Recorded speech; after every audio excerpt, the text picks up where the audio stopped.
Calle Mateu, que arranca el discurso de Kirchner.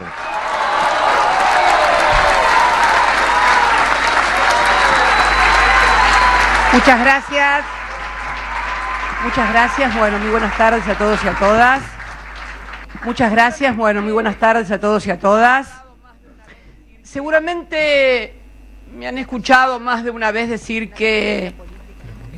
la casualidad no es una categoría política ni histórica, ¿no? Bueno, los hechos de hoy estamos al aire, hacen más que confirmar Cristina, esta idea está de que empezando. la casualidad no es una categoría política. Y la verdad que el pasado 24 de marzo en San Martín, cuando organizaron junto a Berta, estaba Guado, y hay un videíto que Guado me mandó hoy donde Berta se emociona mucho cuando Guado le promete que el Consejo Nacional del Partido Justicialista este año, por primera vez en la historia, va a reconocer a los fusilados en los basurales de José León Suárez. Es increíble, 69 años después. Pero no es solamente una casualidad, sino que además nos permite hoy también desmistificar. Hoy que estamos recordando cuando se asesinó en los basurales de José León Suárez, en el partido de San Martín, provincia de Buenos Aires, un 9 de junio del 56, a militantes, a dirigentes sindicales. Y unos días después, el 12 de junio, ahora este próximo jueves, el fusilamiento del general Juan José Valle, de Cogorno, en La Plata, y de otros oficiales del ejército argentino que fueron fusilados. ¿Y por qué digo esto? Ese 24 de marzo también estábamos recordando el golpe militar, porque en esta nueva generación digital se ha instalado que la grieta, un fenómeno, como si fuera un fenómeno que apareció el 25 de mayo del 2003 con Néstor Kirchner en la Casa de Gobierno. Bueno, no.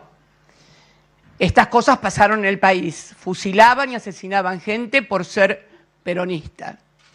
El próximo lunes, 16 de junio, se conmemoran, sí, los 70 años cuando bombardearon aviones de la Fuerza Aérea Argentina y también de la Marina.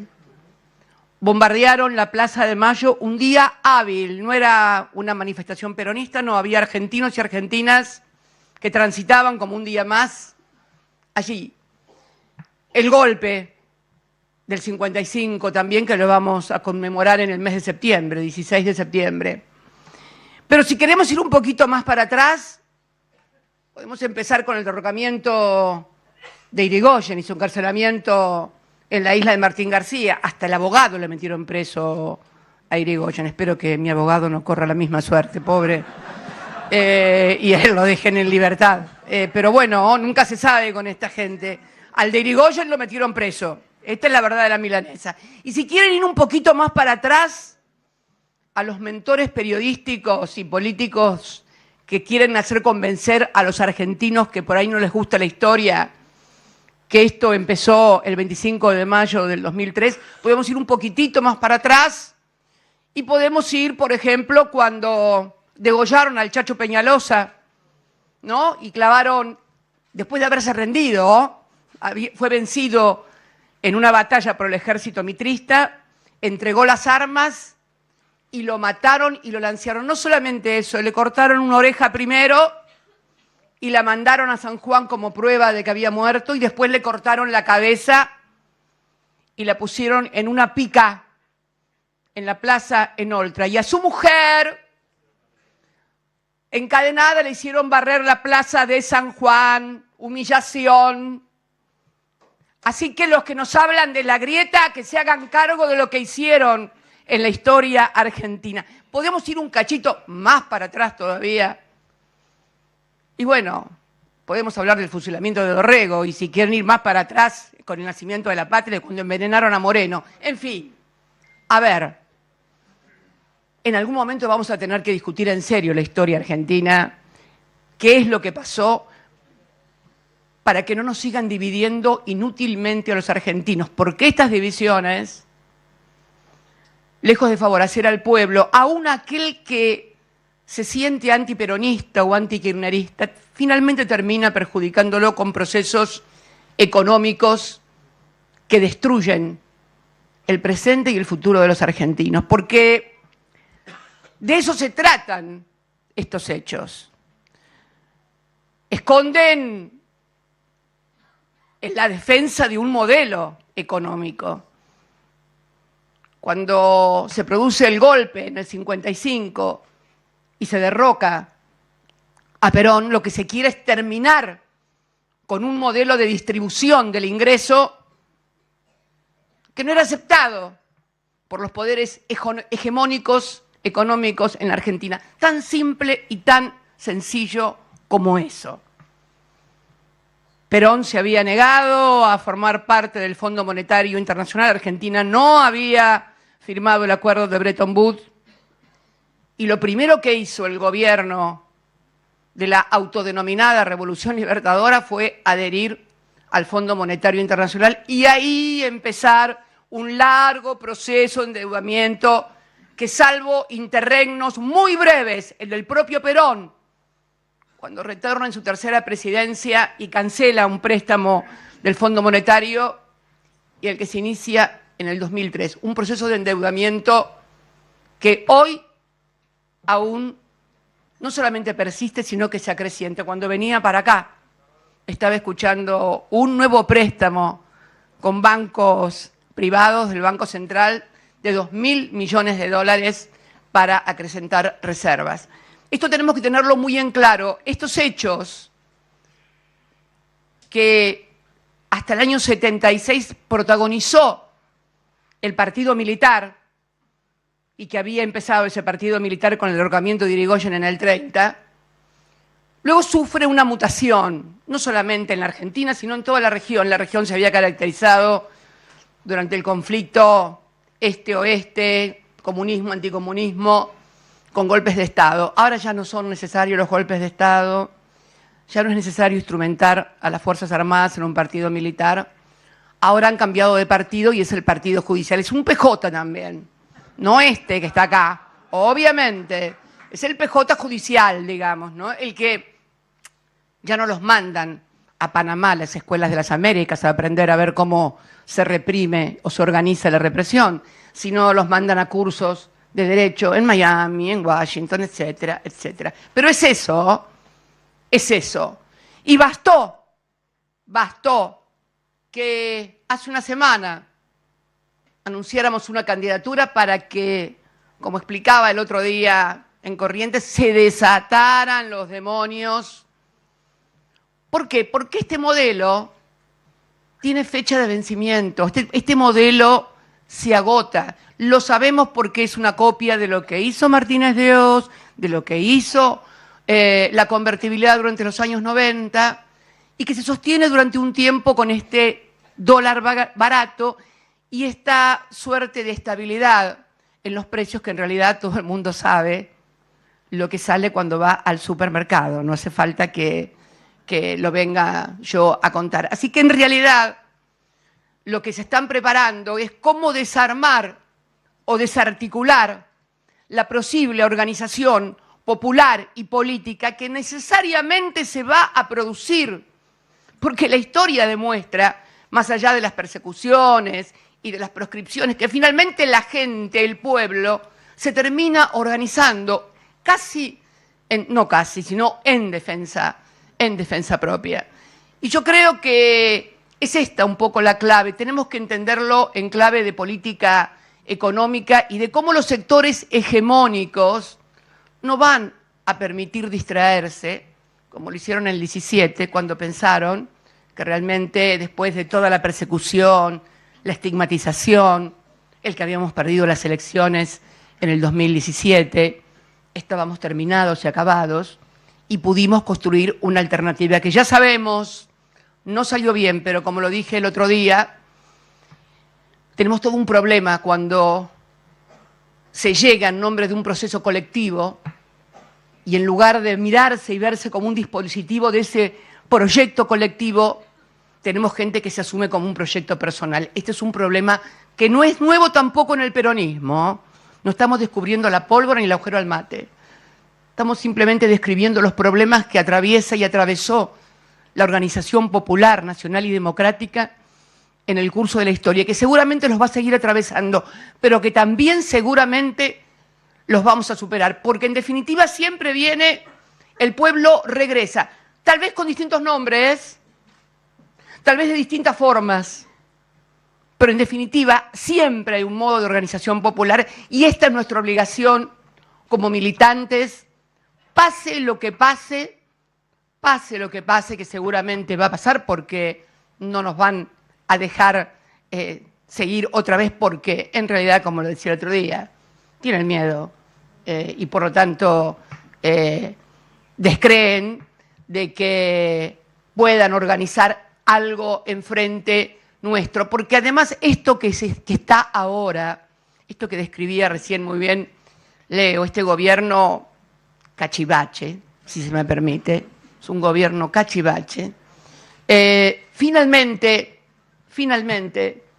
va a fracasar porque han fracasado estos modelos históricamente. Y seguramente piensan que cuando esto finalmente fracase no haya nada organizado de manera tal que puedan digitar que lo sustituya y que sea algo que no ponga en riesgo las ingentes ganancias que tienen estos grupos hegemónicos y que quiero decirlo con nombre y apellido también, ¿no?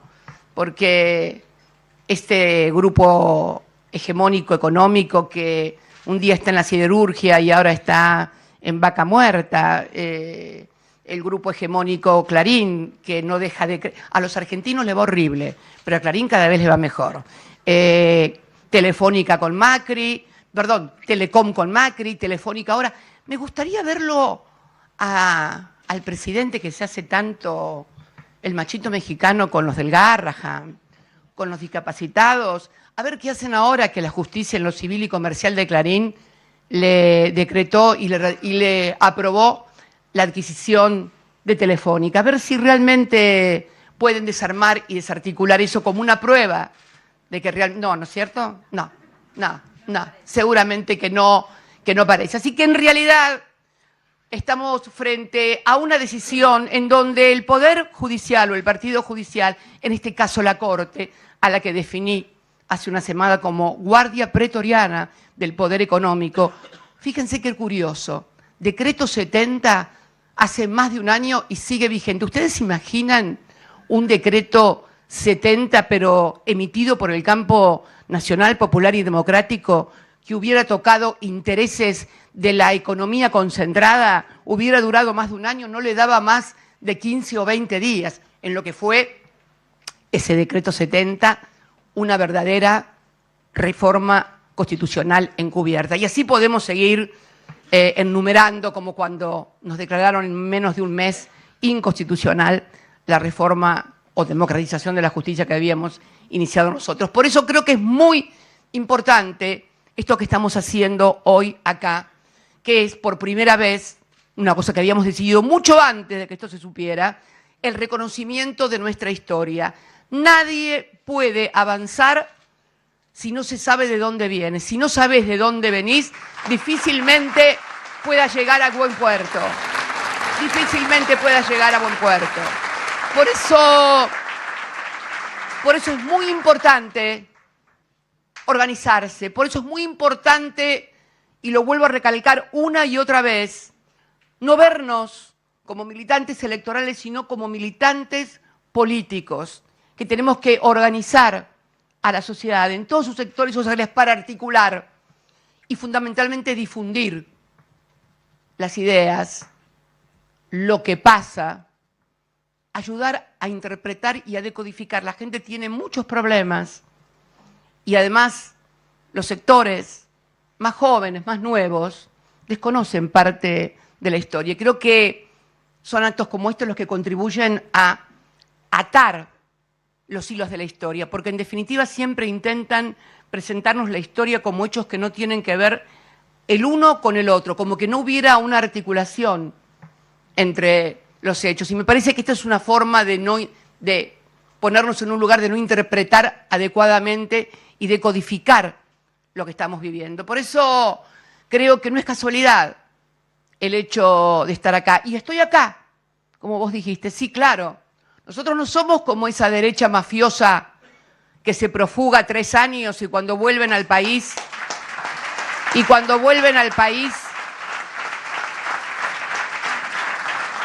después de haber organizado mesas judiciales para perseguir y encarcelar empresarios, militantes y dirigentes, se profugan al Uruguay 3 años, vuelven a los 3 años, no solo los escarcelan, sino que además los sobresean. Nosotros no, estamos acá, los peronistas estamos acá y vamos a seguir estando acá, les guste a quien les guste. Posiblemente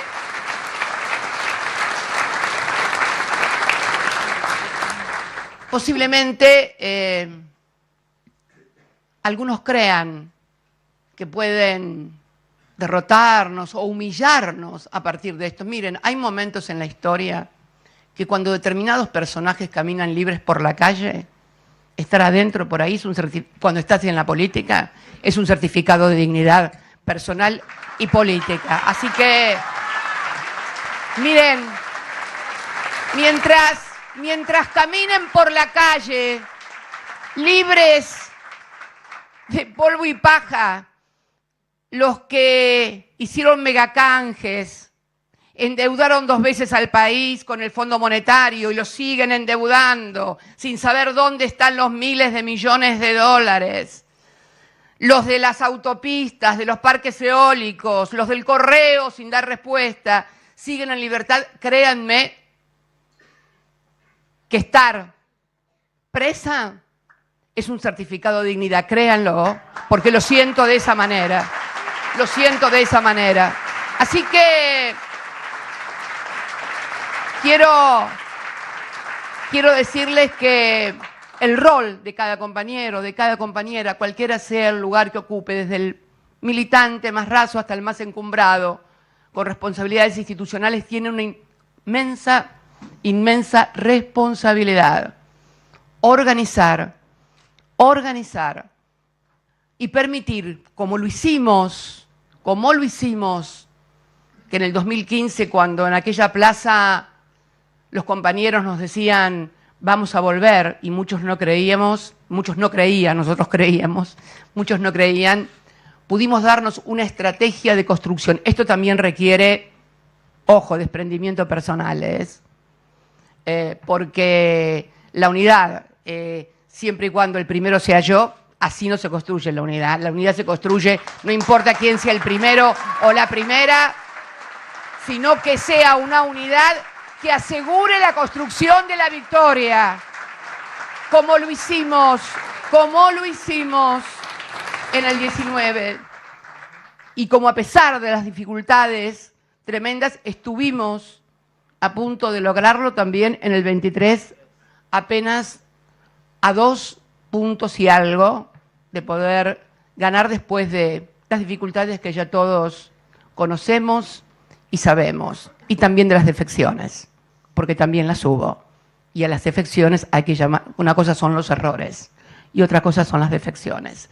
A las cosas siempre hay que llamarlas por su nombre, sin que nadie se ofenda, porque si no, confundimos y finalmente nadie termina entendiendo nada. Así que, en nombre de esas construcciones, de esa Argentina que pudimos construir con Néstor, con apenas el 22% de los votos, como decía yo, más desocupados que votos, en nombre de esa historia y de todas las demás, la del papá del compañero, la de los anteriores, de los radicales revolucionarios, que también los hubo, y seguramente debe haber muchos radicales que también hoy estén de acuerdo con que esto, así como está, no va más, es muy antidemocrático, Apuesto a que los hay, apuesto a que los hay.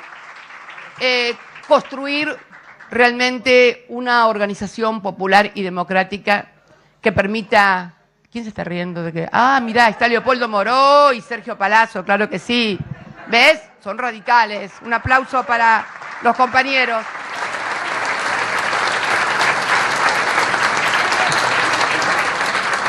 Agradecerles a todos y a todas la presencia acá en el partido. La verdad que se armó un acto que, por eso te digo lo de la casualidad, ¿viste? Siempre el de arriba decide cómo y sí, mirá, sí, por eso estoy sentada acá. Porque yo soy una fusilada que vive, en definitiva. Soy una fusilada que vive. Soy una fusilada que vive. Realmente. Y no me va a alcanzar la vida para agradecerle a Dios esto, ¿no? Esto de estar viva. Y vos sabés que hoy miraba el diario Clarín en la tapa que decía: un sicario intentó matar a Uribe. Y me fui a la tapa del Clarín del 2 de septiembre. Del 2 de septiembre. Un brasilero, dice, atacó, gatilló en la...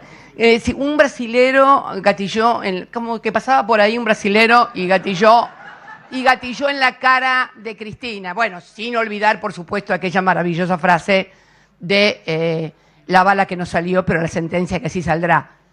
Claro, los mentores de esta sentencia son esos. Lo publicaron ellos, lo dijeron ellos en letra de molde. No es un invento mío ni una visión conspiranoide de la historia. Es simplemente que leo y tengo comprensión de texto para que nadie se haga el idiota. Con leer y comprensión de texto en la Argentina no saben el tiempo que uno ahorra en dejar de decir estupideces. Pero bueno, agradecerles a todos y a todas la presencia acá. Y que no sea una presencia únicamente frente a un hecho, sino que sea una presencia que no esté solamente en lugares cerrados, en todos. Hay mucho conflicto en la sociedad, hay mucha demanda, hay mucha necesidad. Estemos junto a la gente que tiene necesidades, demandas, estemos junto a ellos para ayudarlos, para tener empatía, para organizarlos, para profundizar precisamente en esa articulación. Es lo que siempre hemos hecho y lo que mejor también sabemos hacer. Ser empáticos y que nos importen los demás. Por favor, es necesario en una Argentina a la que la quieren someter a una cuestión de crueldad y de falta de empatía impropia de la gente de bien, decente. Yo digo de los cristianos y de los humanos, fundamentalmente. Muchas gracias a todos y a todas. Esa fue la palabra, la compañera Cristina Fernández de Kirchner. Así, de esta manera, damos por finalizado este acto. Han sido ustedes muy amables. Muchas gracias y muy buenas tardes.